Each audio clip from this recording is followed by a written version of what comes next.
We've long been concerned about the possibility that extremists, whether ISIL affiliated or anybody else, that they would capitalize on the chaos in Syria to try to establish a safe haven that would allow them to plot and execute attacks against the United States and other interests. All right, ladies and gentlemen, welcome back. And of course, today we find out that U.S. officials do not believe or say it was unlikely that a passenger brought that bomb aboard the airplane, which puts the focus on some kind of airport insider. Joining us now is Dr. Zuhdi Jasser, president of the American Islamic Forum for Democracy and the author of a great new book, A Battle for the Soul of Islam, an American Muslim patriot's fight to save his faith. Hello, sir. It's nice to be with you, Steve. Thanks for having me back. Always good to talk to you. All right. Let me ask you this. If we are where we believe we are, that ISIS now has the capability to somehow get a bomb on board a plane, and I'm getting very tired of the mixed messages and mixed signals and mixed words we're getting from this administration on it, but let's assume and work under the premise that they now have that ability. How does that change the landscape in your battle to take back the soul and to win the public relations war even? Well, I think it's the same battle. I think the bottom line is, they've had a foothold in every country in the Middle East. They're in every state in America, and they want to sow chaos. I mean, I heard some of the pundits saying, oh, this is the worst thing they ever did. You wouldn't attack the Russian beast because they're going to destroy them.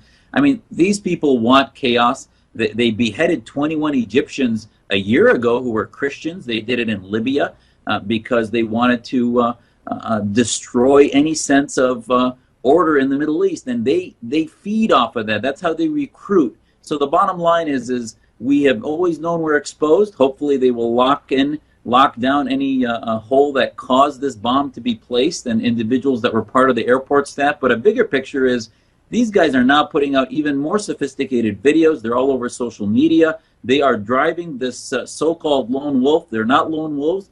These are viruses that they plant into Muslims all over the Middle East that will continue to want to attack the West, attack Russia, and continue to use the Syrian war as a platform to create their caliphate. Doctor, wouldn't it be better overall for the religion of Islam and people such as yourself and people who abhor what's going on, if the media were more honest? For instance, and not only the media, the sheriff the other day in the town in California, San Diego, where that student, 18 years old, first name Mohammed, he stabbed 4 people. And as it turned out, he in the note he left on him, he praised Allah. And the sheriff went out of his way to say, now this had nothing to do with his religion. He just said, left a note that like I would have praised Christ as a Catholic if I were about to do something silly. So stabbing 4 people is something silly. The note that said praising Allah had nothing to do with his religion. I mean, they're bending over backwards, both politically and in the media, to disassociate obvious acts of terror from being acts of terror.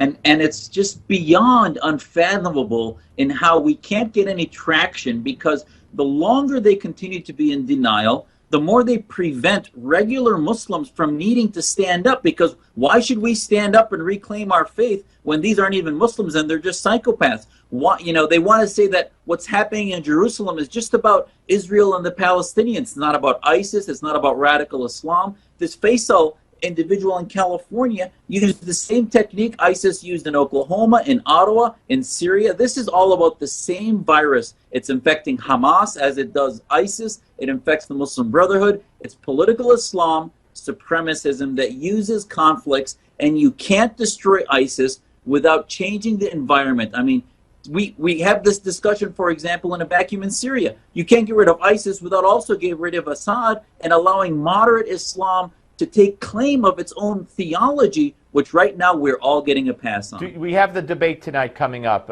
Is there any candidate that sticks out in your mind, or is it basically a party philosophical kind of thing where almost any Republican would be better than the status quo continuing the Obama policies on Islam, radical Islam, and terror?